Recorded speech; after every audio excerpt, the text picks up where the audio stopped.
Et c'est parti, on fait un Monsieur Siri and Friends parce que bon bah On en a perdu un dans la bataille. voilà, il s'est dit tiens je vais prendre des vacances. Oh, Quelle idée. petit, donc voilà, on est à l'épisode 18 de la saison 6, et avec moi il y a Elodie et Florian. Salut. Parce qu'en fait, vous rajoutez juste Olivier, et on avait le Zaz, mais bon, il est pas là, voilà. Comme ça, vous entendez ça au début, vous pouvez aller le disputer, On va avoir le pizzaz du trio. le Pizzaz. Alors, donc pour cet épisode 18, on a de l'actu, on a des recommandations, parce que ça fait une semaine qu'en gros on a fait un épisode de Monsieur Siri and Friends, même si on vous a parlé d'un truc bien sympathique de John Carpenter, voilà, qui a marqué nos mémoires à tout jamais, pour différentes raisons. Soit des fesses de Marc Hamill, soit des trous, soit des cheveux, enfin... C'est bizarre dit comme ça. Ouais, c'est pour ça que je le dis comme ça, effectivement. Et donc, de l'actu, c'est dans notre conducteur, justement, avec des renouvellements, des annulations et des petits annonces casting. On aura aussi donc des recommandations. Et donc là, on va aller du côté de Apple TV+.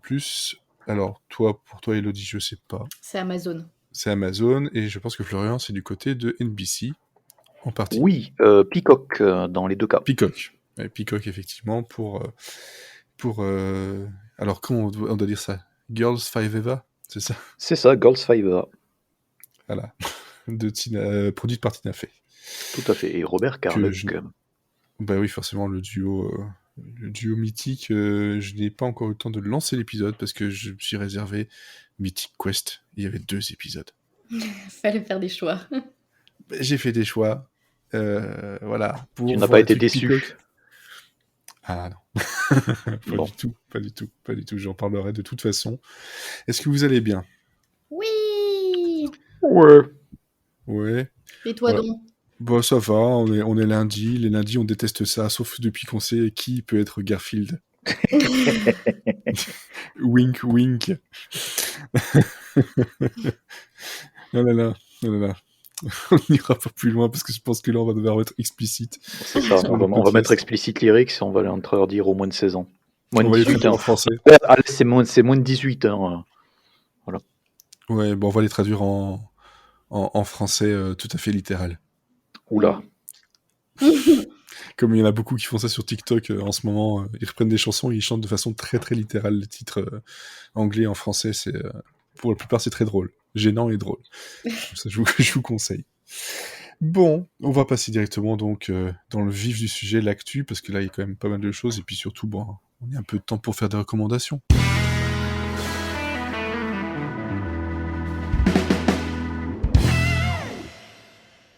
Hein? Voilà, ce serait quand même pas mal. Alors, Succession. On en a parlé la semaine dernière. Bah oui, mais Olivier n'est pas là. Ouais, encore, et voilà. La dernière fois, il était là. Et ce n'est pas un Skarsgård, cette fois-ci. Non, pas du tout. C'est Adrien Brody. Voilà. Est-ce que ça fait clapper les Garfield Pas l'aimer en tout cas. Ça fait rire les oiseaux. Ça fait et rire chanter les oiseaux. les abeilles. Oh, et chanter les abeilles. Voilà, donc là, c'est aussi donc il va jouer donc Josh Aronson, un activiste investisseur milliardaire qui va venir justement dans la bagarre avec le CEO du truc un peu technologique et cette espèce de saison 3 qui apparemment aurait comme pour thème la guerre civile. Voilà. C'est vaste. C'est vaste. Ça va être la guerre, quoi. Je pense que là, pour ceux qui aiment la série, il va y avoir de quoi se réjouir des choses qui vont s'y passer. Ensuite, qu'est-ce que j'avais repris? Donc ça, bon, je vais l'enlever. Le seul fait que j'ai vu une actu qui parlait de Mrs. Maisel, je suis content qu'ils en parlent de la saison 4, donc c'est-à-dire qu'elle est toujours pas laissée tomber, mais on sait pas plus, à part que son mari dans la vraie vie de Rachel Brosnahan, donc Josh Ralph, c'est ça? Oui. Josh Ralph, qui était dans The Magicians, aura un rôle en saison 4. Voilà. Et comme je choisis des news moi-même ces derniers temps, je choisis des trucs qui me font plaisir, même pour des trucs qui ne sont pas des séries. Ah, Mais tu fais bien ce que tu veux. Et, encore une fois, de toute façon, voilà, je fais encore bien ce que je veux, effectivement. Je suis juste en train d'essayer de retrouver, voilà, hop, mon petit onglet. En fait, c'est NBC qui va donc lancer un game show de compétition qui s'appelle Ultimate Slip and Slide. oula. Donc déjà, dedans, il y a Slip, donc ça me faisait rire.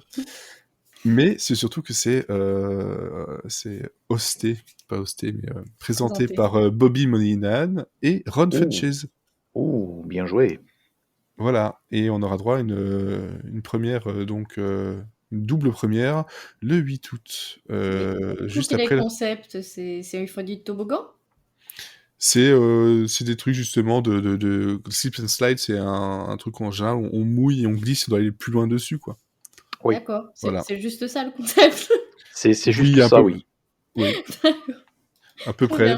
c'est juste à peu près ça. Et en fait, ça va suivre justement la cérémonie de fermeture des Jeux Olympiques. Parce que oui, les Jeux Olympiques auront bien lieu. Voilà. Comme Mais quoi. alors, est-ce que le slip and slide, ça peut être une épreuve au JO? Parce que... Pourquoi pas? Ouais, d'autant plus que là, je suis en train de faire la conversion parce que moi j'ai la news en Le truc anglais. qui est le truc que je trouve le plus abominable, c'est pourquoi laisser aux Américains la pérennité en fait de ce genre de jeu, alors que nous on avait Jeux sans frontières il y a 30 ans et que c'était génial. Voilà. Oui, Et du Jeux sans frontières et dans le même genre, il y avait aussi les trucs européens là, c'était Jeux sans frontières, voilà, et C'était Jeux sans pas ça. frontières qui était européen, tout à fait. Oui, et Interville. Et Interville. Mais Interville, c'était plus, c'était plus à base, c'était C'était plus à base de franchouillard. Vachette, etc. Mais Interville, c'est ça. Et en fait, ce concept-là de slip and slide, en fait, je pense que c'est une réponse à la résurrection d'un programme qui s'appelle Wipeout, en fait, qui était un tout Ouais. petit peu sur le même principe. Et il y a une nouvelle version qui est diffusée sur TBS, qui est là aussi hostée par des gens qui donnent envie, donc Nicole Bayer et John Cena, s'il vous plaît. Donc, John Cena! ouais, c'est. Mais c'est assez marrant hein, parce que depuis 3 ans, les jeux télé comme ça, préenregistrés et tout, ont des énormes stars qui font. Donc il Ouais. y avait The Rock avec Ultimate. Comment ça s'appelle la mission de The Rock?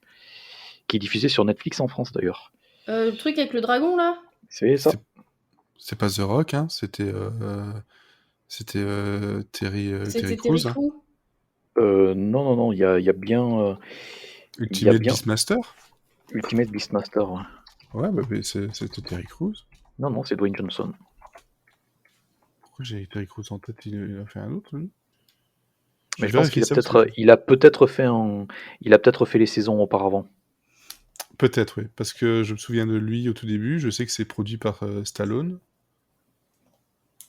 Ben là, je vois pas, je trouve pas l'information.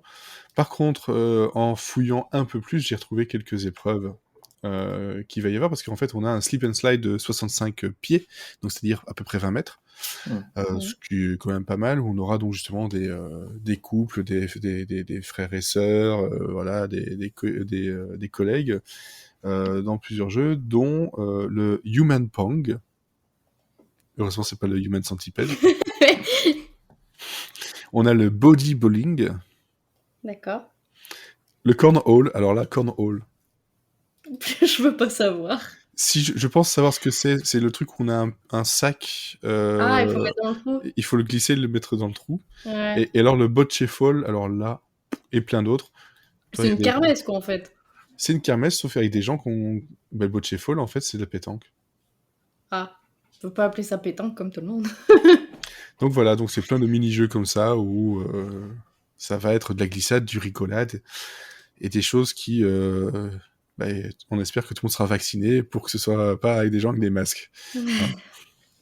Bref, Bah, voilà, c'est que s'il c'est y a des sympa. jeux d'eau, il y a des gens qui vont se faire noyer, waterboarder avec le masque. Ça va être gênant, quoi. Un peu gênant. Bon, moi, là, j'ai retenu ça parce que, bon, ouais, Ron Funches et Bobby Moynihan, et puis le Slip and Slide, je me dis, c'est deux personnes que je vois très bien présenter ce genre de jeu. Mais vraiment.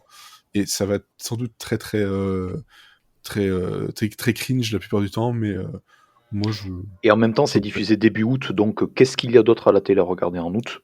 rien. Surtout que juste avant, tu auras eu les Jeux Olympiques qui auront sans doute vampirisé un peu les écrans, et nous de notre côté, je crois qu'il y a l'Euro aussi. Ouais.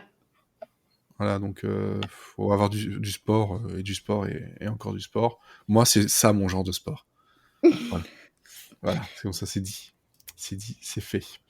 Donc ça, j'ai retenu ça, juste pour ces raisons-là. J'ai retenu aussi The Irregulars, qui est annulé chez Netflix. Oui. Mais est-ce vraiment une si bonne nouvelle que ça? Ben, de ce que j'ai vu par rapport au retour des personnes, apparemment, c'était quand même assez apprécié comme série. Donc une série très, très, très, très, très inspirée dans le monde de Sherlock Holmes. Mais apparemment, ça n'a pas suffisamment fonctionné pour Netflix pour avoir une deuxième saison. Donc on aura qu'une, et puis c'est tout. Moi, je ne l'ai pas vu, je pourrais pas Moi non plus. avancer là-dessus, mais je sais que je l'ai vu souvent revenir sur Twitter au moment de sa sortie. Plus après, parce que forcément, comme sur Netflix, une fois que c'est sorti, une semaine après, ça n'existe plus. Mais bon, voilà, pour ceux qui espéraient une saison 2, ben, pas chez Netflix en tout cas, ça c'est sûr. On a aussi Big Sky par contre, qui est lui renouvelé pour une saison 2 sur ABC, et aussi Disney Plus chez nous. Oui. Voilà, ça faut le noter. Bon, voilà, ça aussi. David Kelly ne perd jamais. Ben non, on Il verra un est peu plus loin incapable d'ailleurs. de. Ouais, lui, il reste. Il a quelques trucs qui fonctionnent bien. Donc on a parlé aussi. Il fait également, enfin, David Kelly, Ouais. je pense que sur 2021, il va avoir au moins facile 6 ou 7 séries. Il y a comment ça s'appelle? Il y a Big Shot, en fait, qui est écrit par lui, littéralement, qui vient de débarquer sur Disney+. Voilà. Mhm. Donc il y a ça, et pas plus tard que la semaine dernière, il y a eu un autre projet écrit par David E. Kelly, produit par Nicole Kidman, qui a été annoncé, quoi. Donc la série avec John Stamos, tout à fait. Voilà. Il a de quoi faire, effectivement. On a parlé de la semaine dernière de Night Court, la suite de la comédie où on apprenait donc justement qu'on avait Melissa Rauch donc de Big Bang Theory, qui serait donc la fille de Harry dans la série originale, avec John LaRoquette. On a bien rigolé parce que John LaRoquette, ça fait toujours rire, même si on aime beaucoup l'acteur. On aime beaucoup la salade aussi. On aime beaucoup la salade, qui reprendrait son rôle, et en fait ici on sait que le pilote a été commandé. Mais, alors, espérons que la série ne rencontre pas un iceberg. Ouais. Bravo. Qui ne rencontre pas des salades. Oui. Alors. Je les tutoie, les Sims. Sim, le petit chauve là. Oui, c'est ça. À la queue leu. Qui a inventé la carte. C'est ça.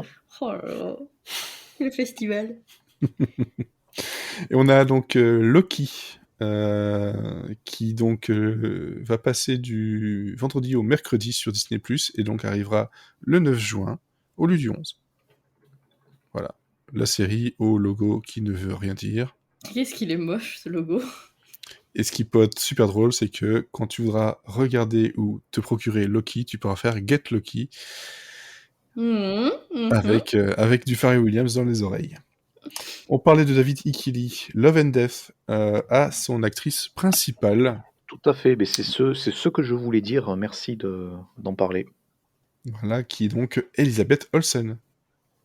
Oui. Et ça devrait plaire à Elodie, parce qu'elle va jouer le rôle d'une meurtrière à la hache qui a vraiment existé.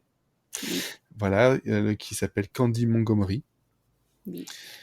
Et rien à voir avec Poppy Montgomery de Unforgettable et FBI Portée Disparue. Puisque elle, oui, c'est ça. Enfin, pour elle, enfin c'est vraiment elle qui faisait porter disparu les gens. Voilà. Fouille, elle est dure celle-là, elle est dure. Et donc ça va raconter donc l'histoire de deux couple qui vont donc à l'église, qui vivent au Texas, qui s'amusent bien et tout ça, jusqu'au moment où l'un d'entre eux va attraper une hache. C'est comme ça que c'est raconté en dessous, ça me plaît. Jusqu'à ce que l'un d'entre eux ramasse une hache. Déterre la hache de guerre. Et donc, par contre, voilà, et ici c'est Elizabeth Olsen, mais dans une tentative de déjà, comment dire, ouais, série, mais il y avait aussi une pièce de théâtre. C'était Elizabeth Moss qui devait donc jouer justement le même rôle. On a tout, donc on n'a plus rien du tout. Donc là ici c'est donc écrit par Kelly avec Leslie Linka Glatter qui est donc à la réalisation. C'est pour l'instant je ne vois pas, c'est HBO Max. C'est ça, mais je crois que le projet avec Moss est toujours en développement. Donc c'est plus je pense que c'est plus un cas où HBO Max a annoncé la série pour crier la politesse au projet d'en face. Donc est-ce que va y avoir deux projets concurrents sur la même tueuse et le même fait divers, mais je crois que c'est toujours d'actualité. C'est possible, effectivement. Ici, ça s'appelle Love and Death. La pièce avec Elizabeth Moss, ça s'appelle probablement Candy pour l'instant. Donc le titre n'est pas encore défini. Et tout ça est donc inspiré d'un true crime avec un livre qui s'appelle Evidence of Love, A True Story of Passion and Death in the Suburbs. Voilà. Donc si jamais vous avez un livre déjà pour attendre la série ou la pièce ou ce que vous voulez, mais bon, voilà. David E. Kelly sur HBO Max avec Elizabeth Olsen. Et pour la série avec Moss, en fait, ça a été développé en indépendant et ça a été acheté en décembre 2020. Donc c'était pour Hulu, qui diffuse aussi The Handmaid's Tale.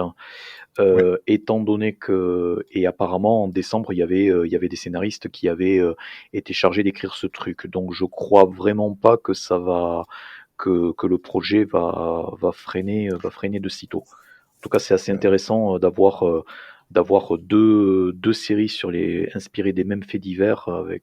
Ici, ouais, il parle de série, mais il parle aussi d'une pièce de théâtre, donc je sais pas ce qui va rester de tout ça. Je pense que peut-être le mieux, ce serait d'avoir une pièce de théâtre et une série pour éviter justement de se bouffer l'un l'autre. C'est une possibilité. C'est une possibilité, effectivement.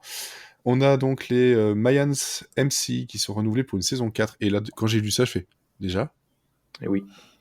Le temps passe à une vitesse mais absolument folle. Grey's Anatomy qui est renouvelé pour une saison 18. Station 19 est aussi renouvelé. Voilà, on l'a appris au passage.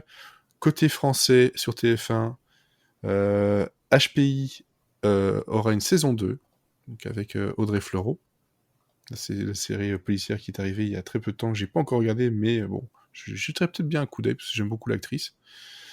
Donc je sais pas si ici vous avez eu le temps, vous. Malheureusement non. Mais bon, je la garde sur le côté. On reste du côté policier avec le CSI Vegas qui continue d'ajouter des retours d'anciens de l'original, avec ici donc Paul Guilfoyle qui reprendra son rôle du capitaine Jim Brass. Voilà. Et son copain Tom Kroll.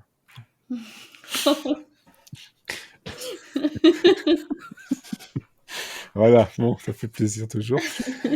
Bon, ce qui moi me fait plaisir là-dedans, c'est qu'on retrouve William Peterson, Georgia Fox et Wallace Langham dans les rôles qui avaient déjà été annoncés, donc ça fait toujours plaisir de les retrouver. Ça sera peut-être pas bien. Ça sera peut-être juste la même chose qu'avant.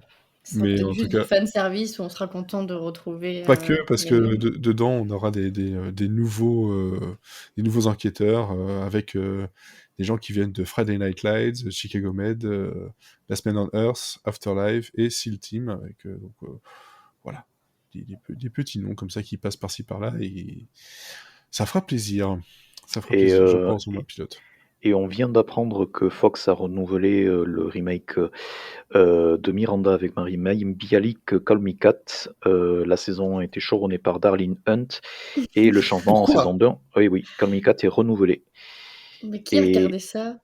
Plein de monde, et non seulement Non seulement, c'est que par rapport à l'audience qui est en live, apparemment il y avait le double qui était en replay. Et donc c'est ça qui a fait que les gens que Comic 4 est renouvelé. C'est surprenant. Parce que donc le premier épisode, c'était pas au point de l'autre série là avec Chad. Chad. Mais Non, c'était pas je gênant, pense ça. toujours que je vais aimer Chad en fait. Je sais pas pourquoi. Enfin si, j'aime beaucoup Nazim Pedrad. Ben oui, moi aussi. Mais là, elle va pas. Tu vois, c'est Ok. la vallée dérangeante. On est dans Mm. la vallée dérangeante. C'est bizarre. Mais non, par rapport à l'autre série là avec donc le remake, ouais, j'ai fait les 3 épisodes et puis j'ai fait stop, c'est gênant, c'est gênant. C'est même pas, pour moi, c'est même pas au niveau d'une des sitcoms sur Netflix avec genre The Big Game ou ce genre de choses là.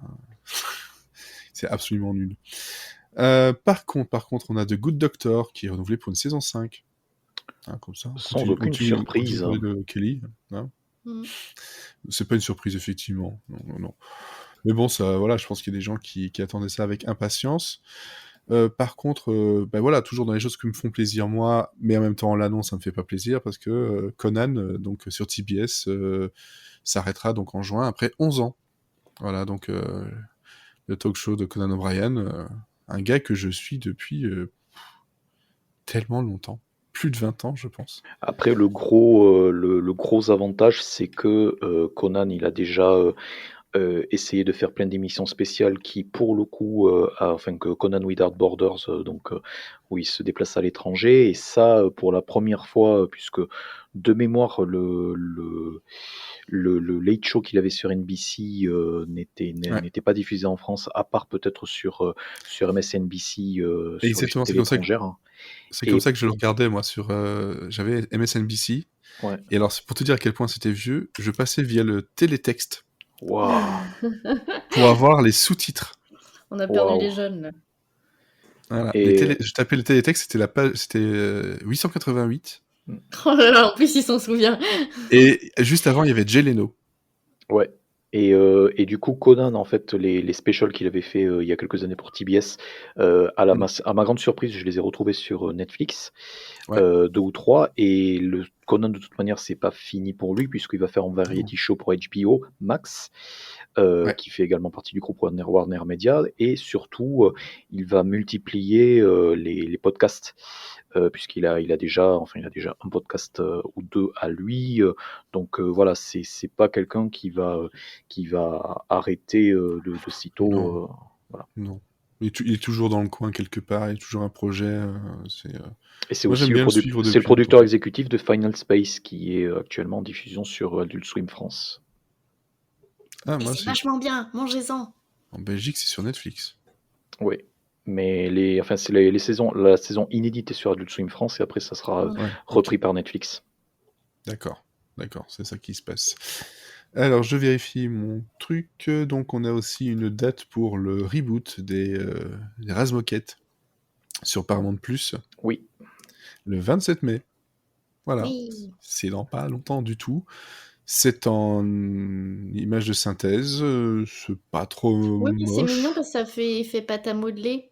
Ouais, il y a un feeling que je trouve sympa, donc je suis curieux de voir ça. Mm. Donc voilà, en tout cas, c'est Paramount+. Bon, en France, vous avez Paramount+. Non, non, non, Non. il y a un pourparler pour les lancer dans plusieurs pays en Europe l'année prochaine. On ne sait pas si c'est inclus Mm. la France. Ce qui est lancé du groupe Viacom CBS, par contre, c'est plutôt télé. Et apparemment, d'après tout ce qu'ils avaient expliqué à l'époque quand ils ont présenté Paramount Plus, il y a une possibilité que du coup, Paramount Plus, en fait, ça soit la section premium de plutôt télé. Et donc, ça leur éviterait d'avoir à lancer Ah, une c'est vrai que ça existe vidéo à encore, ça. côté. Ouais. Mais pour l'instant, non, pour l'instant, il n'y a pas eu. Enfin, c'est un peu le grand mystère, c'est qu'il y a rien qui les empêche de se lancer en France sur l'année prochaine, mais ça n'a pas été annoncé. Ok, ok. Et on termine avec le season final après 2 ans d'absence de The Conners, qui arrivera donc le 19 mai. Voilà. Après 2 ans. Voilà. Comme ça, et je pense qu'il y a peut-être encore des gens qui l'attendent. En tout cas, ça prévoit de l'émotion, comme il nous l'annonce. Bon, si c'est comme pour la semaine standing, ouais, ça va être dur quand même, hein, parce que la semaine standing, c'est un petit truc que j'aimais beaucoup, même si ça avait pris un petit coup dans l'aile ces derniers épisodes, le final était assez fort. Voilà, je pense que j'ai fait le tour. Il n'y a rien d'autre à ajouter, si ce n'est peut-être Florian par rapport aux Golden Globes, si tu voulais ajouter quelque chose là-dessus ou Ben oui, enfin, on a appris là pendant l'enregistrement, même juste un peu avant juste avant. que, voilà, enfin depuis ça a été un tout petit peu modifié, c'est que NBC refuse, enfin a annoncé que officiellement, ils ne diffuseraient pas la cérémonie des Golden Globes en 2022. Mais ils avaient déjà, enfin, ils ont un accord de plusieurs années avec les producteurs, donc Dick Clark Prod et la HFPA, ce qui fait qu'il y a une possibilité en 2023 et 2024, une fois que la HFPA aura aura mis en place des réformes en interne pour l'organisation et l'éligibilité de ses membres. Ouais. Donc il y a une possibilité que ça revienne en 2023. Euh, Après, bon, pour ainsi dire, j'y crois pas trop, puisque dans le même temps, on apprenait que pour un tout petit peu mettre la pression sur la HFPA, Tom Cruise lui-même a annoncé qu'il renvoyait les 3 trophées qu'il a obtenus au cours des années à la HFPA, donc ça chauffe pas mal. Et Ouais. ça intervient dans un contexte où toutes les réformes qui ont été, enfin la liste des réformes, hein, et des actions concrètes que la HFPA entend entreprendre a été largement rejetée par les groupes hollywoodiens qui sont un tout petit peu, qui travaillent à l'année avec la HFPA de façon à ce que voilà la cérémonie des Golden Globes se puisse se tenir normalement. Donc en gros, plus personne ne voulait vraiment travailler avec les Golden Globes, ils l'ont dit dans pas mal de cas publiquement. Ok, ok. Bon, ça chauffe de ce côté-là. Bon, après, là, c'est plutôt pour en tout cas, un bien. Ça a mis du temps, hein, mais quand même pas mal de gros soucis, justement, sur cette organisation. Il était temps. Moi, je lisais justement un article qui disait, voilà, il n'y a pas un seul membre issu de la diversité, rien. Enfin, ça pose pas mal de problèmes à plusieurs niveaux, plus ou moins forts et visibles. Bon, et toi, Elodie, tu as autre chose à ajouter que tu aurais vu, que tu aurais retenu, que moi j'ai pas pris? Non, il n'y avait Mm. pas grand-chose de très très intéressant en plus cette semaine. Donc, Bah, d'autant plus que cette période-ci, c'est bizarre encore une fois cette année, on est normalement en plein dans les upfronts, là. on est juste avant. Ouais, juste avant, oui, c'est ça, mais Et même normalement, quand on commence à être juste avant, les on a chaînes déjà pas mal commencent de à trucs. lâcher des Mm. informations, au moins de ce qui est en développement. Et là, on n'a quand même pas grand-chose à se mettre sous Parce la qu'il dent. y a sans doute pas grand-chose en développement Oui, de toute voilà. Et façon, puis mais peut-être qu'ils veulent pas annoncer non plus trop tôt parce qu'ils sont pas sûrs de pouvoir mener les projets à bout. J'en sais rien. suffisamment d'épisodes pour pouvoir arriver à la rentrée. Ouais. Ouais, voilà, c'est encore une année bien étrange, mais allez, on voit le bout du tunnel, comme disait Rocco Siffredi.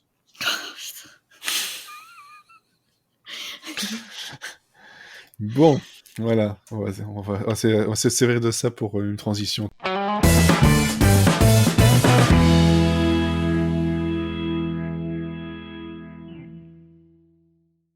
Tiens, ça va être bien. On va passer Tiens.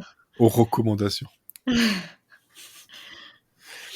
Alors, du côté des recommandations, et ça tombait bien, finalement, qu'on fasse un épisode de Monsieur Syrian Friends en avance, c'est que on a eu sur Apple TV+, les 2 premiers épisodes de la saison 2 de Mythic Quest, hein, Raven's Banquet, hein, le festin du corbeau, comme ils le disent au Québec. Ah non, au Oh, Québec, ils disent quête mythique.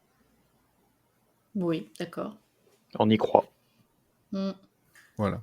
C'est quête mythique. Bof, c'est pas top top. Donc c'est la série donc qui est donc produite et créée par, entre autres, par Rob McElhenney. Qu'on a surtout pu voir dans It's Always Sunny in Philadelphia, qu'on peut toujours un peu voir dedans quand il y a des saisons qui arrivent. Il y a à la création avec Charlie Day, de toute façon, hein, qui est un comparse depuis longtemps, justement, aussi sur It's Always Sunny, et Megan Gantz, qui, elle, par contre, travaille surtout avec... je ne retrouve plus son nom. Ah là là, il est barbu. Il a fait... avec Dan Harmon. Voilà. Donc, il a travaillé avec elle, puis aussi, je pense qu'elle s'est beaucoup engueulée avec lui, surtout. De ce que je me rappelle. Donc voilà, on a Megan Gantz, Charlie Day, Rob McElhenney. C'est donc la saison 1 était arrivée le 7 février 2020. Donc là, on est presque un an après, hein, à quelques mois. On a eu donc justement une petite dizaine d'épisodes. Ici, donc les 2 premiers où on suit la suite directe de ce qui s'est passé en saison 1. Donc je ne vous spoilerai pas si vous n'avez pas vu. Si vous n'avez pas vu non plus les épisodes spéciaux, hein, dont un qui était en confinement. Hein, ils ont fait un petit côté stage assez sympathique. Et là, on se retrouve avec des changements dans l'équation à plusieurs niveaux de la direction et de l'équipe de création, mais aussi dans les employés. On a un personnage qui est quand même un peu plus mis en avant qu'elle ne l'était déjà en saison 1, donc joué par Poppy. Je sais pas si je suis le seul à avoir vu Mythic Quest, si, évidemment. Malheureusement, j'ai pas vu. Non, j'ai pas vu la première saison. Ouais, pareil, c'est sur ma liste, hein, ça va arriver, hein, mais... Donc Poppy, c'est la chef développeuse qui est très très très importante dans cette série-là, et donc dans cette boîte-là qui crée des jeux vidéo. Hein, pour le rappel, ça crée des jeux vidéo, c'est coproduit par Ubisoft. Donc voilà. Et c'est quand même le personnage principal, joué par Rob McElhenney, est quand même très inspiré du créateur du jeu For Honor, pour ceux qui connaissent le jeu d'Ubisoft. Et vous avez aussi un documentaire sur Netflix où on le voit. Et c'est assez drôle maintenant de voir ce documentaire et de voir le personnage, comment ils l'ont fait, et à quel point en fait il a compris le personnage parce qu'ils ont un peu vu justement les studios d'Ubisoft. Et donc on est là, les enjeux, c'est un nouveau DLC, un gros DLC pour leur MMORPG et tout ce que ça implique. Et on a droit à de l'humour bien geek, mais qui passe, même quand on ne s'y connaît pas. C'est ça qui est bien, c'est que c'est geek, mais pas trop pour perdre les gens, et non plus pas assez pour se dire ok, ils y connaissent rien. Il y a quand même des trucs assez pointus qui sont montrés dans la hiérarchie, dans la façon de travailler. Et donc comme je disais, Poppy, elle a quand même qui est jouée par Charlotte Nigdao. Je sais pas si vous l'avez déjà vu ailleurs. A un rôle plus important, et je l'ai trouvé mais absolument géniale. Elle explose. Elle était un peu renfermée, on va dire, sur la saison 1. Là, ici, en saison 2, elle en a plus rien à foutre de rien.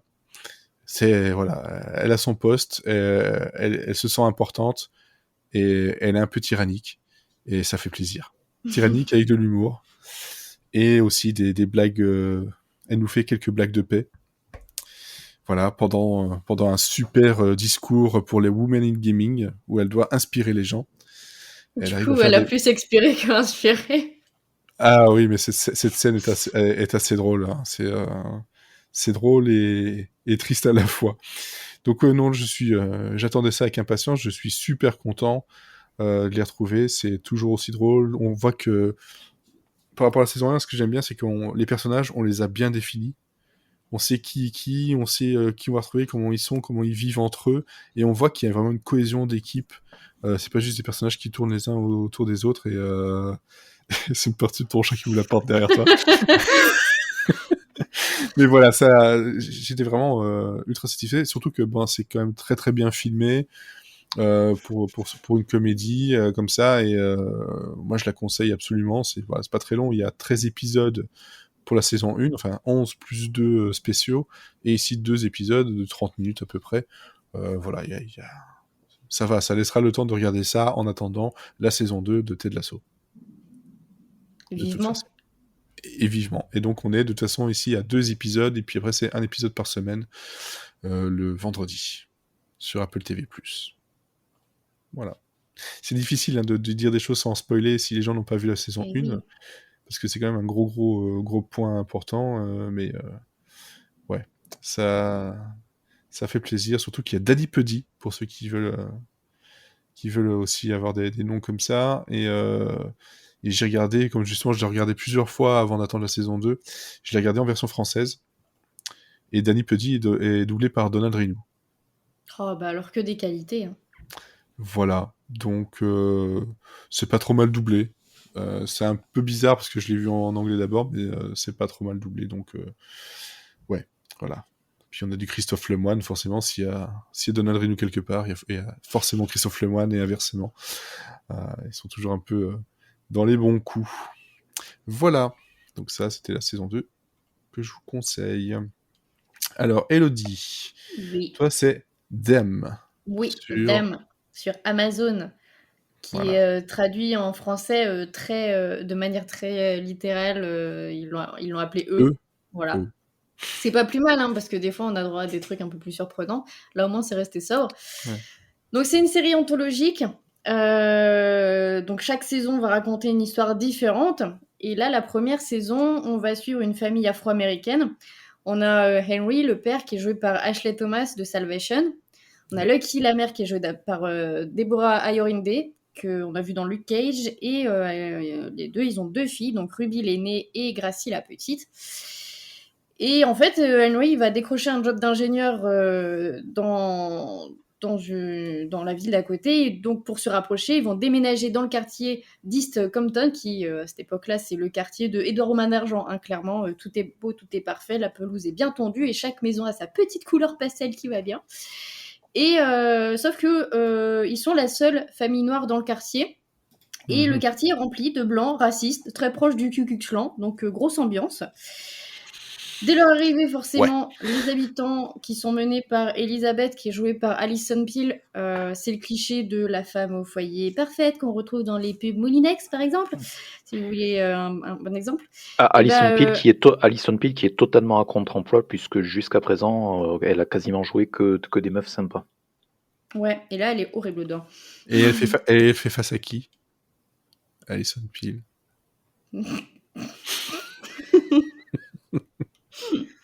Une batterie d'acteurs, je suppose. Oh là là là là là là là là. Amoureux de la galéjade, bonsoir. Vas-y donc. Oui, donc Elisabeth va mener tout le quartier pour essayer de faire fuir la famille et en fait leur faire vivre un enfer. Et en même temps, en plus de l'horreur humaine, clairement, il va y avoir une bonne dose de surnaturel avec... Oh bah tiens. Bah oui, c'est quand même une série horrifique. J'ai pas précisé, c'est une série horrifique. Ouais, mais en même temps, toi, ces derniers temps, c'est série horrifique ou plus ou moins horrifique. Non, alors, j'y viendrai après, mais en vrai, j'aime pas les séries horrifiques. Enfin, j'aime pas tout ce qui est film d'horreur et tout ça, parce que, en général, c'est mauvais dans l'horreur. Moi, ce que j'aime bien, c'est les films d'horreur des années 70-80, quoi, où il y a un peu de recherche. Que c'est pas juste des jumpscares, il y a un fantôme caché derrière la porte, quoi. Et là, pour le coup, c'est vraiment pas ça. J'ai compté très exactement 2 jumpscares, ils sont dans le premier épisode et après, il y en a plus. Donc, c'est juste le temps qu'on nous présente les personnages, enfin, les fantômes, quoi. Et après, il n'y a pas besoin d'en rajouter, hein. Juste, l'être humain est assez horrible pour tenir toute la série. Oui. Et voilà, donc en fait, chaque personne de la famille va avoir son propre fantôme qui va le hanter et qui va faire ressortir le pire d'eux-mêmes. Donc petit à petit, ils vont chacun sombrer dans la folie. Et du côté des blancs du quartier, en fait, ça va être clairement l'escalade de la violence, poussée par leur folie raciste. Et quand vous pensez qu'on peut pas faire pire, et ben vous inquiétez pas, ils vont trouver quelque chose de bien plus horrible à faire. Donc chaque épisode, ça va être un jour dans la vie. Donc en fait, il y a 10 épisodes, sauf qu'il y a 2 épisodes, donc l'épisode 5 et l'épisode 9 qui sont des flashbacks, puisque avant d'arriver dans cette petite maison, le couple a habité dans une autre maison où il s'est passé, je ne vous spoile pas, mais quelque chose d'horrible.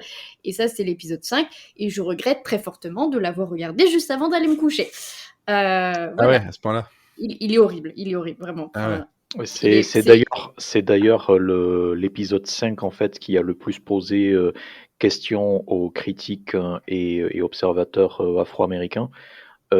Puisque en gros il y a une grosse malgré le fait que la série a comme productrice exécutive Lina Waithe qui multiplie les séries les séries bien à elle sur lesquelles elle pose son nom. Donc il y a The Chi qui est diffusé sur Star, il y a 20 pour BET, donc c'est vraiment quelqu'un qui multiplie les projets. Et là, en gros, ce qu'on reproche à la série, d'après ce que j'ai pu comprendre, c'est vraiment une violence totalement gratuite et une espèce de glorification un tout petit peu de la douleur d'être afro-américain. Voilà. Et donc ça a vraiment posé beaucoup de problèmes parce que ça va apparemment beaucoup trop loin. Ah ouais. Ouais. Je pencherai dans la balance ni d'un côté ni de l'autre, mais c'est vrai que l'épisode est extrêmement violent. Enfin, c'est pas de la violence gore, c'est vraiment dans le propos et dans la mise en scène et de ce qui est montré. Je veux pas spoiler parce que vraiment on voit pas venir et ça serait dommage de spoiler, mais Bien sûr. c'est très très violent. Et justement, donc c'est une série qui fait peur, mais comme je disais, pas grâce à des jumpscares ou à des trucs complètement artificiels de films d'horreur des années 2000. C'est juste que, en fait, c'est l'horreur de l'être humain parce que même si à un moment donné c'est poussé à l'extrême, c'est des choses qu'on a pu voir en fait, tous les actes du Ku Klux Klan, tout ce qu'ils ont pu faire, en fait, c'est vraiment inspiré de ça. Et donc, c'est horrible, mais c'est de l'horreur réaliste en fait, et c'est ça le plus effrayant. Et tout ça, oh putain, le chat qui me passe sur mes notes, comment voulez-vous que j'arrive à suivre? Et en fait, c'est que c'est ce que je disais, à chaque fois qu'on pense que là on a atteint l'horreur extrême, il y a toujours un truc qui va s'ajouter, et aussi bien pour la famille qu'on suit, mais aussi pour les autres personnages, parce que ils vont tous sombrer petit à petit dans la folie, ils ont chacun leur raison, et en fait, ce qui est un peu plus gênant, c'est que la morale à la fin, moi, elle m'a un peu déçue parce que, au final, du côté de la famille afro-américaine, c'est le surnaturel qui prend le dessus sur la justification. Et vraiment, ça s'arrête de manière très abrupte sur, en fait, c'est des fantômes et puis voilà. Alors que tout ce qui s'est passé avant, finalement, les fantômes, c'était juste la représentation de la folie humaine. Mais c'est, voilà, c'était plus imager le propos que vraiment le justifier. Et du côté des Blancs, je trouve que le propos à la fin est assez mal amené parce qu'il y a une certaine justification de pourquoi ils font ça. Et pareil, c'est difficile sans spoiler, mais c'est un peu dérangeant. On se dit, ouais, c'était peut-être pas la peine de les justifier, eux, en fait. Parce qu'on a bien compris que juste ils font de la merde et c'est des connards racistes. Et c'était peut-être pas la peine de leur chercher des excuses à un moment donné. Mais, néanmoins, la série est quand même vachement bien. Au moins pour la réalisation, qui est juste magnifique. Ça joue beaucoup sur la lumière, sur les couleurs et sur le cadrage avec le fameux gros plan, enfin très gros plan qui déforme les visages et qui fait ressortir toute l'horreur de la folie. Et il y a énormément de rebondissements. Ça va très vite, c'est des épisodes de 50 minutes, mais ça passe très vite, on s'ennuie pas du tout. Et vraiment les 2 épisodes hors de la chronologie, là, le 5 et le 9, alors, ils sont horribles, certes, mais si on s'intéresse uniquement à la réalisation, c'est quand même il y a une belle mise en scène, il y a vraiment une recherche sur enfin, ça fait très tableau, en fait. Il y a un vrai travail sur la lumière qui est très intéressant. Voilà, alors après, c'est vrai que le dernier épisode, je trouve un peu dommage de le conclure comme ça, surtout qu'on sait que c'est une série anthologique qui n'aura pas de suite, hein, c'est juste cette histoire et puis après on passe à autre chose. Donc voilà, en fait ce qui est dommage, c'est d'avoir vraiment monté une histoire qui est très intéressante, qui est très bien mise en scène avec des personnages qui sont très bien écrits et de un peu tout gâcher à la fin avec ah mais en fait tout ça c'est pas vraiment les humains, c'est les fantômes qui justifient tout ça, alors que non, Mais quand pas tu dis du tout ça, vraiment. tu spoil pas mal, là, non? Non, non, parce que vraiment, en fait, l'intérêt, c'est pas de comment ça se termine, parce en fait, je dis pas comment ça se termine, je vous dis pas jusqu'où ça va aller, mais de toute façon, on connaît, enfin, le concept, de base, il est très explicite. C'est, en fait, il y a une famille afro-américaine qui rentre dans un quartier et les Blancs veulent les faire partir par tous les moyens parce que selon eux, ça fait baisser le niveau du quartier, quoi. Ouais. Et voilà, et sauf que chacun va. En fait, tu le sais dès le début que la maison est hantée, et en fait, c'est que chacun sombre petit à petit dans la folie. Et tu t'imagines bien qu'à un moment donné, tout le monde pète les plombs, mais voilà. En fait, le truc, c'est que la justification, c'est le surnaturel, alors que c'est juste les humains. Mais bon. Mais ça Ok, vaut quand même vachement le coup de regarder la série. Comme ça, au moins, déjà, vous pouvez vous faire votre propre opinion. bien sûr. Ouais, Et parce puis que quand même, les gens ne vont pas forcément voir la même façon cette c'est ça. fin-là ou tout le reste, ouais. C'est ça. Et rien que l'objet visuel est intéressant, en fait. Ok, ouais. Voilà, donc ça c'est sûr, Amazon Prime. Oui. Voilà. Et comment ça se compare à l'autre grande série horrifique qui fait du too much, c'est-à-dire American Horror Story? Je sais pas, je regarde pas, j'aime pas trop. Voilà. Bon.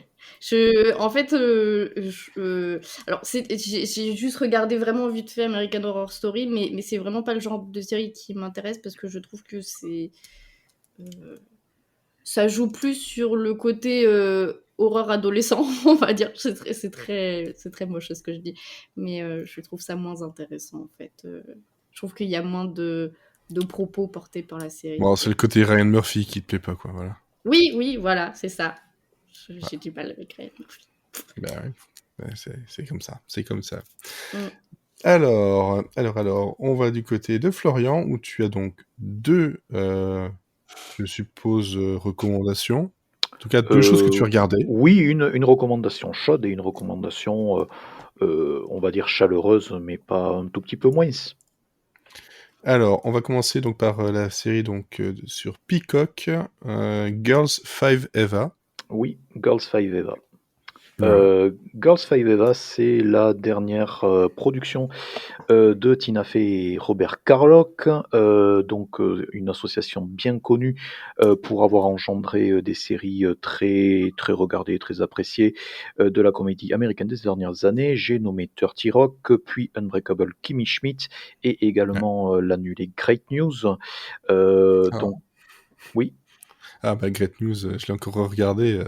qui est C'est actuellement sur Netflix. Netflix, 30 Rock n'étant Deux actuellement saisons. sur aucune plateforme. Non, effectivement. Donc ils ont pas, enfin il s'est pas passé beaucoup de temps avant donc la fin de Kimmy Schmidt depuis l'épisode interactif et donc la commande de cette nouvelle série. Donc elle est pas créée par Tina Fey et Robert Carlock puisque ça c'est plus Mr. Mayor qui a été diffusé en début d'année. Non, Ouais. elle est créée par Meredith Scardino qui est une des scénaristes et bras droit de Tina Fey assez historique, qui était pas mal sur Unbreakable Kimmy Schmidt, qui était sur 30 Rock, qui avant ça a fait une longue, longue, longue carrière en tant qu'une des scénaristes en chef pour le Colbert Report, donc l'ancienne émission culte, le talk show de Stephen Stephen Colbert. Colbert. Ouais. Voilà, sur Comédie Centrale. Et c'est là où elle a un tout petit peu fait ses armes. Et d'ailleurs, Stephen Colbert apparaît dans la série en fait en tant que pseudo, on va dire Max Martin. Alors, ça parle de quoi? Ben, le pitch est relativement simple, hein. Donc, Girls Five Eva, c'est un groupe qui faisait fureur. C'est un groupe de pop. Donc avec Un girls band, quoi. voilà, un girls band qui faisait fureur au début des années 2000, qui était totalement exploité par leur manager et qui faisait des titres au nom un tout petit peu absurde. Donc une fois que Genre la Garfield Cupcake. c'est ça, c'est ça. On parlera de Cupcake après. Et, euh, et donc juste après que la célébrité soit, enfin une fois que les albums enfin aient connu un tout petit peu moins de succès et que donc Mhm. le manager ait décidé de les séparer, donc on n'entend plus parler jusqu'au jour où un rappeur qui est très inspiré par les rappeurs du moment, donc du type Lil Uzi Vert, etc. Donc il s'appelle Lil Stinky, je crois, sample un des refrains de leur titre, et c'est ça qui va et donc dans le pilote en fait on les voit donc suite au succès de ce titre-là qui sample donc un de leurs donc le titre Girls Five Eva. On les voit donc en fait être invités par Jimmy Fallon à être derrière donc ce rappeur-là pour chanter le refrain au Tonight Show. Et donc les quatre ne se sont quasiment plus parlé. Pourquoi je dis 4? C'est parce que la cinquième, en fait, on la voit dans les flashbacks, mais elle est décédée de manière horrible en 2004, en fait, donc on la voit que dans les flashbacks. C'est un tout petit peu bizarre. Il y en a une autre, en fait, qui est incarnée par Paula Pell, en fait, qui cachait à tout le monde qu'elle était lesbienne, mais en fait est maintenant une dentiste lesbienne et donc n'a absolument plus le physique svelte qu'elle avait lorsqu'elle était dans le girls band. Les trois autres actrices, donc à part Paula Pell, que pas mal de monde va peut-être connaître pour le Saturday Night Live, entre autres, euh, l'héroïne de la série est vraiment celle qui la centre et celle avec laquelle on passe le plus de temps, c'est Dawn. Et Dawn, en fait, c'est Sarah Bareilles qui l'incarne. Et elle est, enfin, moi, je la connaissais pas comme comédienne, je la connaissais plus comme chanteuse, mais elle est vraiment très très bonne comédienne, hein. Donc, je crois elle a fait pas mal de carrière sur Broadway. Et après, il y a deux vétérans de la comédie, chacune dans son registre. Donc, il y a Busy Phillips, en fait, qui joue un tout petit peu la blonde peroxydée en plein divorce, hein. Donc, toutes ces femmes, en Ouais, fait, elle ont la fait du quarantaine. Busy Phillips, quoi. Elle fait du Busy Phillips, tout à fait. Donc, Ouais. Busy Phillips, on la connaît beaucoup de Cougar Town. Donc, Ouais. elle avait également son talk show pour E! En fait, qui a été annulé. Et probablement l'atout charme de la série et un tout petit peu la Beyoncé du groupe, dans le sens où dans la fiction, elle a essayé de faire une carrière solo qui s'est totalement ramassé la gueule, et c'est encore elle, au début de la série, qui a une certaine aura de célébrité. Alors, est-ce que c'est une véritable aura ou pas, en fait? Donc voilà, je vais pas spoiler, mais c'est pas exactement conforme aux apparences. Et donc cette Beyoncé du groupe, en fait, s'appelle Wiki, et elle est incarnée par Renée Elise Goldsberry, qui est vraiment une entertainer avec une voix exceptionnelle. Et Renée Elise Goldsberry, c'est on la connaît beaucoup comme une des membres du cast original de Hamilton. Et elle a joué aussi un excellent rôle dans la saison 1 de Altered Carbon, qui était diffusée sur Netflix. Et donc là, elle en fait littéralement des caisses, et elle fait littéralement tout bien. Donc c'est vraiment clairement, que ce soit Meredith Cardino, que ce soit le reste du cast, en fait, ils savent qu'ils ont de l'or sur les bras, et donc du coup, elle est de pas mal des scènes et des dialogues parmi les plus drôles de la série.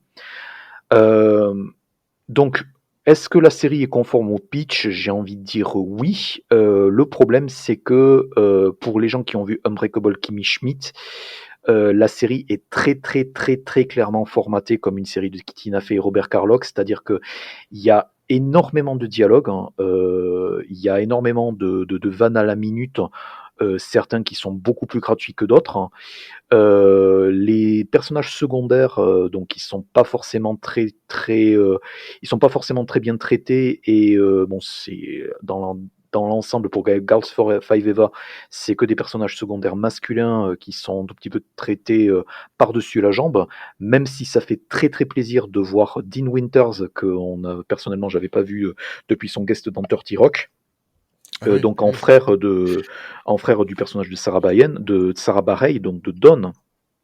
Et l'autre avantage de la série, c'est d'essayer de parodier les paroles iniques, et un tout petit peu le following un tout petit peu inique et un tout petit peu absurde qu'avaient les girls band à la fin des années 90 et au début des années 2000. Donc Girls Five Eva, en fait, c'est pour moi la plus grosse surprise, c'est que c'était pas exactement inspiré des Spice Girls. pour moi, c'est plus inspiré des All Saints, de S Club 7 et d'autres girls bands qui étaient un tout petit peu moins connus. Donc c'est en termes de génération, c'est genre 5 ans après les Spice Girls, donc c'est pas forcément le même délire. Donc il y a un tout petit peu de R&B dans la musique, mais c'est pas voilà. Et le gros avantage de la série, c'est d'essayer d'écrire des parodies. Donc il y a 8 épisodes et chaque épisode donc nous fait dévoiler un des hits de Girls 5 Eva. Et le Mhm. gros problème avec ça, c'est que ça pêche de la même manière que ça pêche avec les dialogues des séries de Tina Fey. C'est que il y a une punchline à la minute, et le problème, c'est que c'est plus des chansons qui sont écrites comme des sketchs que comme des chansons qui veulent être des parodies de chansons pop. Et Ouais. c'est un gros souci. Donc dans le deuxième épisode, en fait, tu as tout, tout un truc à une parodie autour de Dream Girlfriends, donc la copine de tes rêves. Et en gros, donc toute l'idée de la vanne, c'est que comme donc ces adolescentes, on leur faisait chanter des trucs totalement inappropriés en fait, avec des mâles totalement chauvins. L'idée en fait, c'est de dire: «Ouais, ouais, j'ai pas de problème à être, ta petite amie, je te regarderai toute la soirée jouer aux fléchettes», ce genre de trucs. Le problème, c'est c'est une chanson, c'est très, très drôle, tu te marres beaucoup. Le problème, c'est que c'est pas comme Flight of the Conchords où du coup tu peux chanter la chanson en karaoké, tu vois? Ouais. C'est Ouais. vraiment, c'est vraiment une parodie avec un maximum de Bah, vannes dans les paroles, plutôt que la parodie de ouais. musique façon SNL, quoi. Ouais, c'est ça, c'est totalement ça, et c'est un tout petit peu Mm. ce qui est dommage, c'est que tu vois qu'il y a un vrai effort qui a été fait au niveau de la composition, mais le fait, c'est que tu peux pas, à part donc le générique avec Girls 5 Eva, qui bon de toute manière c'est pas, je trouve pas que c'est une des meilleures vannes qu'ils puissent faire, Girls 5 Eva, parce que c'est better que It's better than four, etc. Bon c'est je sais pas, ça fait très, c'est Spinal Tap mais un tout petit peu 3 niveaux au-dessus quoi, au-dessous quoi, tu vois, c'est pas voilà. Ouais, mais en fait, c'est peut-être même trop proche de la réalité parce que je pense que j'ai déjà vu ce genre de truc-là où ils jouaient justement sur ce jeu de mots-là. Et je pense qu'il y a des vrais groupes qui ont quasiment eu ça, Ouais, des boys bands et tout, donc c'est peut-être trop proche de la réalité en fait pour que ce soit drôle. mais en France tu as eu en France tu as eu les What For quoi, avec l'album 4 Ouais, Color et tout, donc tu vois ouais, c'est un truc qui a 4 vraiment couleurs, c'est ça, 4 couleurs qui a vraiment existé quoi. what Donc, for, quoi, putain. ceci dit, donc en termes, enfin je sais pas, en termes de vannes, c'est vrai que tu en as pour ton comptant. Le Ouais. problème avec Girls 5 Eva, c'est que malgré tout le talent et toute l'affection que tu peux avoir pour Barrey, pour Barrey, pour Busy Phillips, etc., sont Mm. ce sont de très bonnes comédiennes, ce sont des gens qui sont très très capables. Je pense pas que leur personnage soit aussi attachant que les personnages de Unbreakable Kimmy Schmidt. Et les personnages de Unbreakable Kimmy Schmidt, au bout d'un certain moment, j'ai l'impression qu'une partie du public pouvait être justifiée à les trouver super agaçants. Ah bah moi c'est ce Euh, qui est arrivé hein, c'est ça. la dernière saison, hein. Donc on peut très très vite les trouver, insupportables, hein. Et je Mm. pense que bon, là sur 8 épisodes, je pense que ça tient la route. J'en ai vu 2. Le problème, ça va être plus sur les saisons 2, les saisons 3, etc. Mais c'est quelque chose, enfin, pour moi, c'est une des réussites du printemps. C'est quelque chose qui est relativement adroitement écrit. Le problème, c'est que par rapport au thème, on a vraiment l'impression j'ai vraiment l'impression qu'ils se lâchent pas assez par rapport au thème, quoi. Ouais, peut-être que avec une saison supplémentaire, on aura peut-être des choses où ils vont se trouver un peu, peut-être. J'ai pas encore vu, donc moi, il est de côté, je le garde En termes de au chaud propos, pour en fait, regarder. c'est Mais... très, en fait, c'est un peu enfin, je pense que le pire qui a pu arriver à ce projet-là, c'est le fait que la productrice exécutive soit Tina Fey. Donc, en fait, Hmm. tu pourrais, en fait, le truc, c'est que comme Tina Fey, c'est d'abord quelqu'un qui est embauché et qui sait écrire qui sait écrire des vannes, des centaines de vannes et si tu n'as pas ri à une vanne, en fait, il y en a une autre qui va arriver. Donc c'est quelqu'un qui est extrêmement généreux dans sa manière d'écrire. Le truc, c'est qu'elle impose ça sur toutes les séries qu'elle produit. Donc Great News, Ouais. c'était un tout petit peu ça. Donc tu retrouvais pas mal des archétypes que tu as pu retrouver dans Dirty Rock, dans un certain sens, jusqu'à un certain point. Mais Voilà. tu voyais un tout petit peu que c'était produit par la même personne, enfin par les mêmes personnes. Et Bah, c'est Unbreakable, c'est ça. la même chose. Le truc, c'est que quand tu vois ces deux noms-là ensemble, bah, soit t'es client à 100% et tant mieux, sinon bah, ça va coincer. Je sais qu'il y a des gens qui, dès qu'il faut Tina Fey, c'est oh là, putain, encore Tina Fey, quoi. Ouais, et le truc, c'est que son modus operandi, c'est voir des trucs, enfin, avoir des personnages et des caractérisations et des situations, en fait, qui soient Mm. des situations classiques de comédie. Et dans les 2 épisodes Mm. que j'ai vus, c'est vraiment ce que j'ai retrouvé, quoi. Ouais. J'ai pas l'impression que j'ai pas l'impression que les intrigues et un tout petit peu ce qu'on fait faire hein, à Girls 5 Eva dans ces 2 épisodes, que c'est pas quelque chose que on aurait vu il y a 10, 15, 20 ans, quoi. Donc il y a rien qui est, il y a rien qui est foncièrement novateur, ni dans le pitch, ni dans l'exécution, quoi. Ouais. Ouais. Ouais. Donc ce qui manque en fait, c'est plus un ton au-delà des vannes à la minute qui, voilà, enfin, c'est agréable, tu te marres et les comédiennes sont vraiment, vraiment, vraiment excellentes. Enfin, c'est un niveau qui est franchement béton, quoi.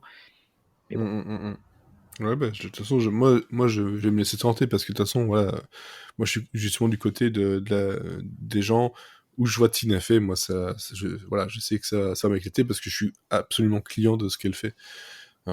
Mais après, bon, c'est vrai que peut-être, comme c'est arrivé avec Kimmy Schmidt, parfois il y a un trop-plein.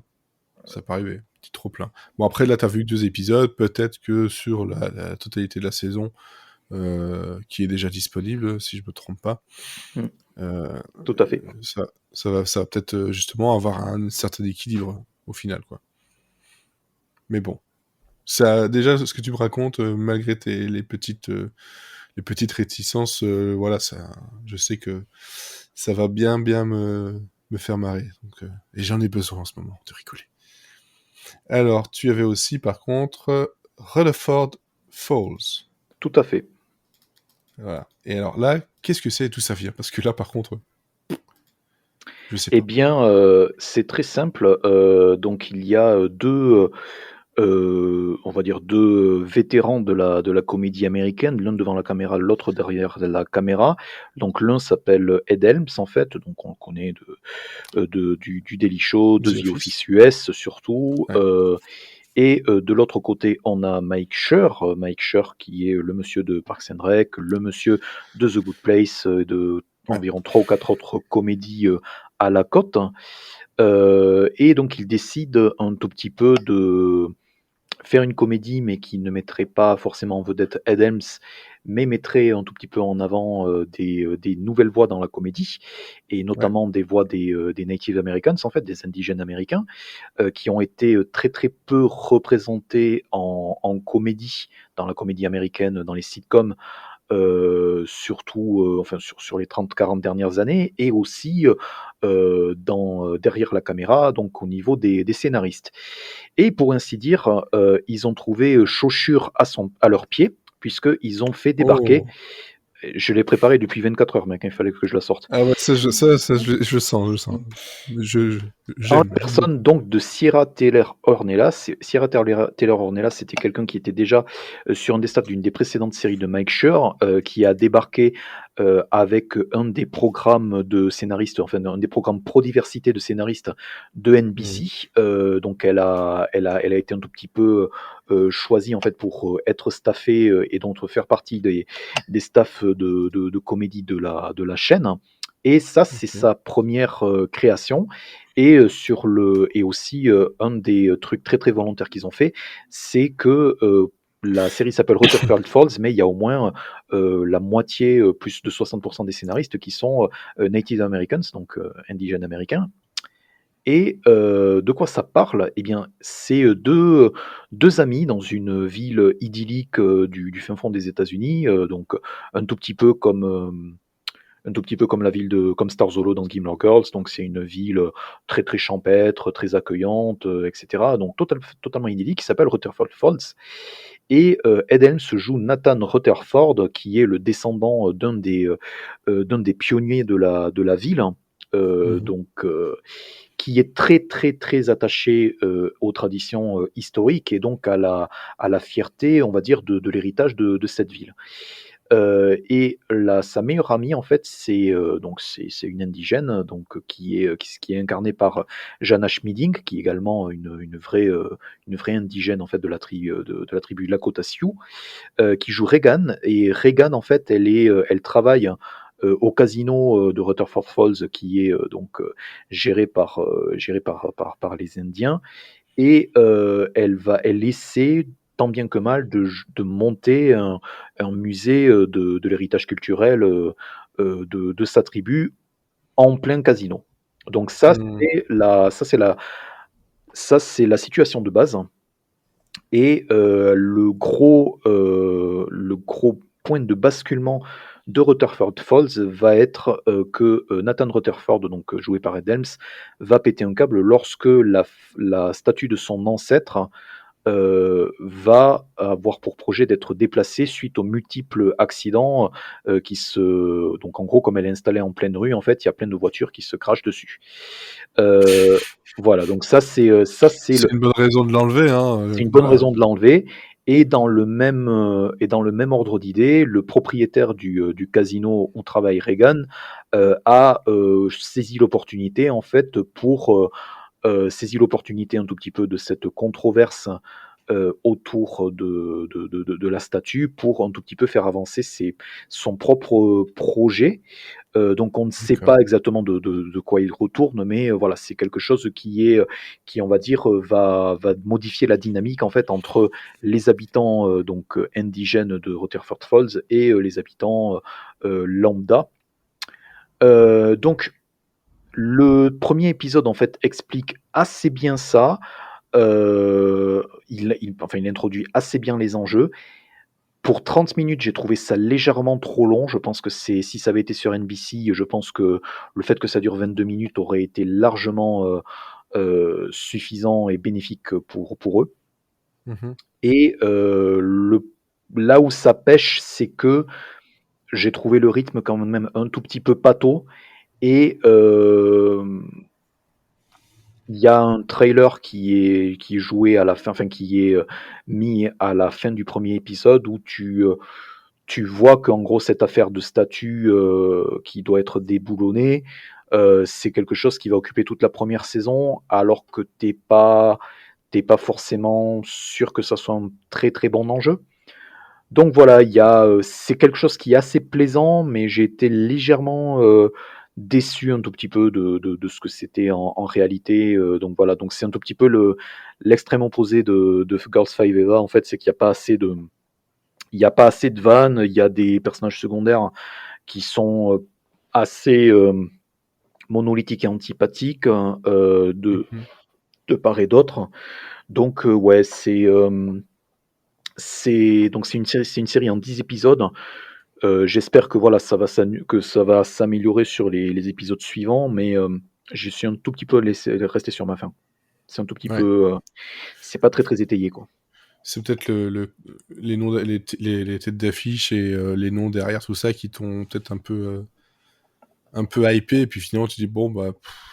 Mais en termes, enfin moi je m'attendais à ce que ça soit vraiment une satire indigène et vraiment une satire où le Mm. personnage de Ed Helms en fait c'est quelqu'un qui essaie d'être très très politiquement correct mais qui est totalement chevillé aux traditions et en réalité c'est vraiment ça. Le truc c'est que il en prend pas assez plein la gueule hein, sur Ouais. l'ensemble sur l'ensemble du pilote, ce qui est quand même assez évident quoi. Ok. Bon. On va surveiller ça. J'ai surveillé ça aussi de toute façon. Donc Rutherford Falls qui est donc sur Peacock aussi, donc tout comme Girl 5 Eva, nulle part chez nous pour l'instant. En tout cas de façon légale, bien entendu. Bon, bah voilà, c'est une mi-recommandation, quoi. Celui-là, voilà, c'est un peu plus mitigé. Donc, vous pouvez retenir, donc, dans les recommandations, on a eu donc Mythic Quest la saison 2, mais enfin, Mythic Quest tout court. Them sur Amazon Prime. Donc, Mythic Quest était sur Apple TV+, Girl 5 Eva et Rutherford Falls sur Peacock. Voilà, je pense qu'on a fait le tour de tout ce qu'on avait à dire. Est-ce qu'il y a des choses en plus à ajouter? Non, Elodie, parce que là on t'entend pas en beaucoup entendu, vu que c'est de la comédie, donc forcément on t'entend pas. Bah voilà. Non, mais Girls Forever, c'est sur ma liste, c'est juste que j'avais pas encore trouvé l'épisode. Mais Tu glisseras dans mes DM. Voilà, comme ça, tu pourras aussi le voir quand tu auras le temps, après tes 450 épisodes de retard. Bon, on en est à 1900, alors tu sais. Ah, j'étais gentil en fait avec toi finalement. Oui. C'est 450, non, on est à 1900. 1900, c'est l'année. Pour qui me prenez-vous, enfin? Ouais, On en est précisément... Ah non, on est à 2011 maintenant. Ah, tu te rapproches de la vraie date, hein, c'est bien. Bientôt. Bon, d'ici la semaine prochaine, je pense. Ouais, 10 épisodes, t'es en 2021, c'est bon. C'est ça. Ça te fait pas peur, toi? Écoute, je suis au-delà de ça. L'effet FOMO est bien dépassé depuis longtemps. Bon, oui. Oh oui. Ok, et donc Florian, toi de ton côté, tu as autre chose en plus? Si j'avais à la limite, je sais pas si Elodie vous l'a vu, Jupiter's Legacy, Non, pas Netflix. encore. Tout Bon. ce que j'ai vu de ce truc-là, c'est des gens qui mettent des photos d'un bébé avec une barbe. Et quand je vois la tête de Josh Duhamel, je fais ah, et l'autre truc que j'ai vu sur Facebook tout à l'heure, c'est What the hell was that? Voilà.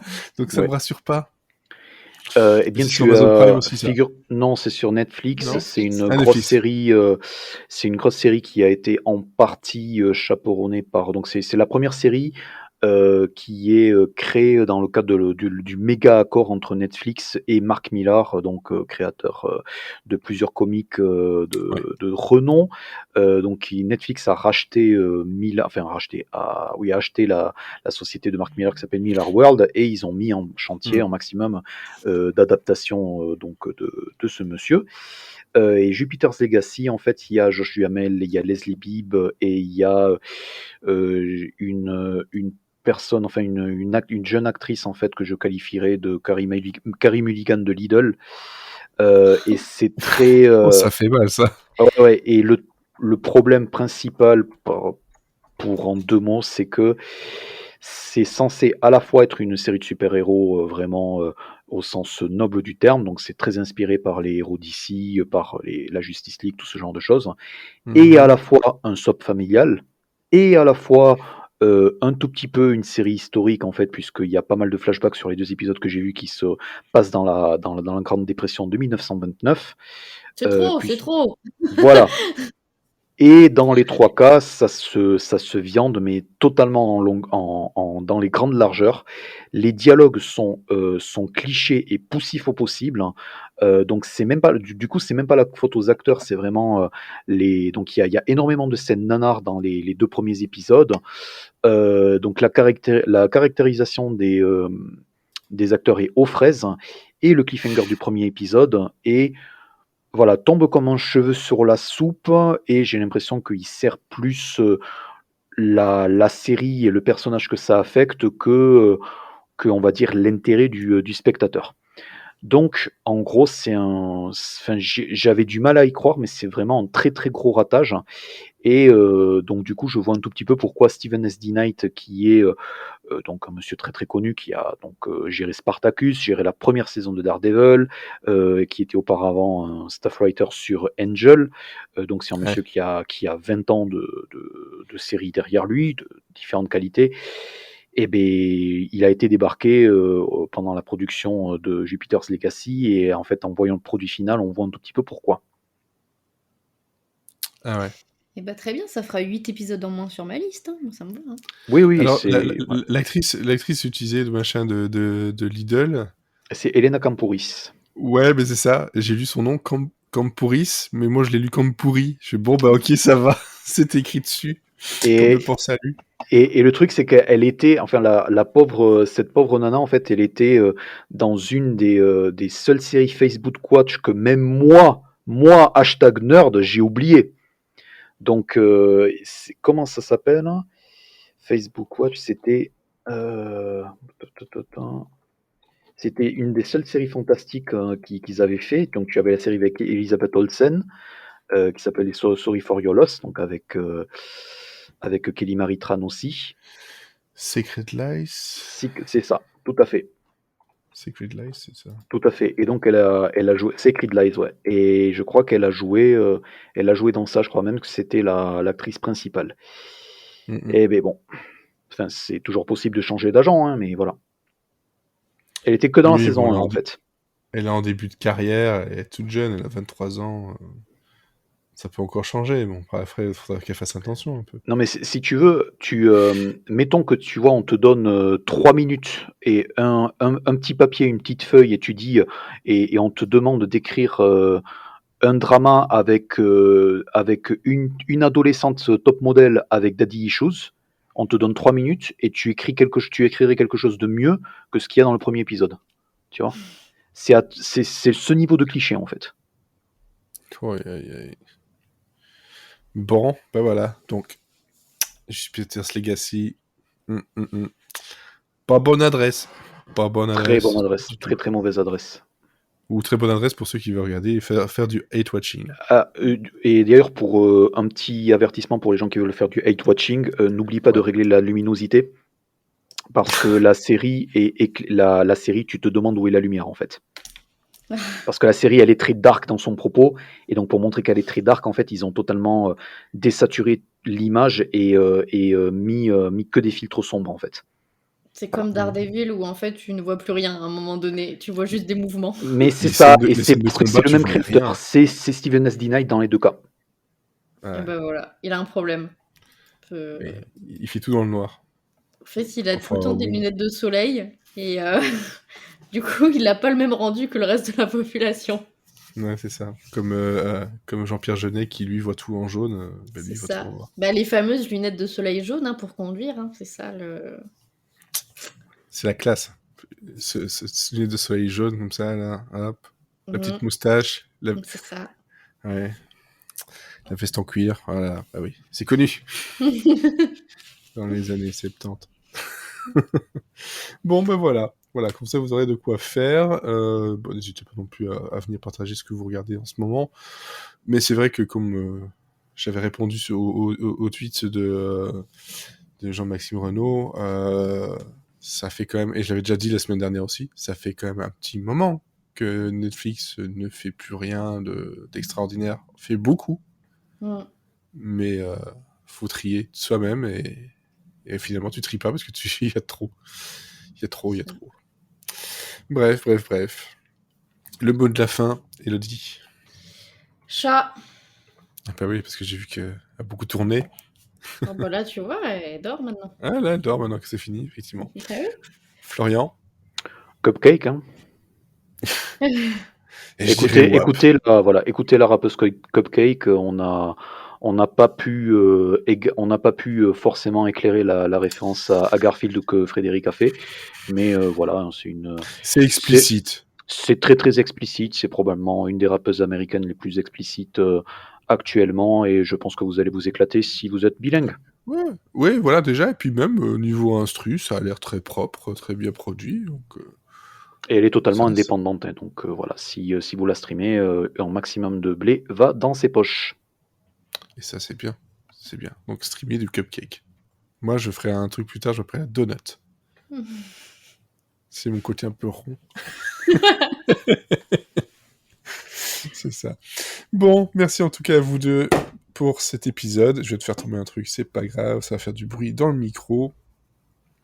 On se donne rendez-vous donc la semaine prochaine à nouveau pour un Monsieur Série and Friends. Voilà, parce que bon, bah, hop, on saute.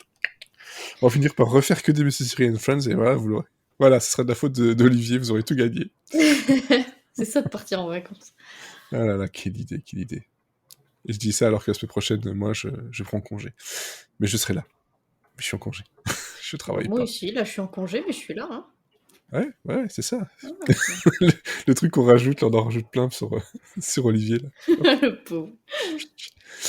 Bon, voilà, en tout cas, merci et de bonnes séries, une bonne semaine, un bon déconfinement, j'en sais rien. Et puis surtout bonne Jovi jovial. Hein. Bon jovial.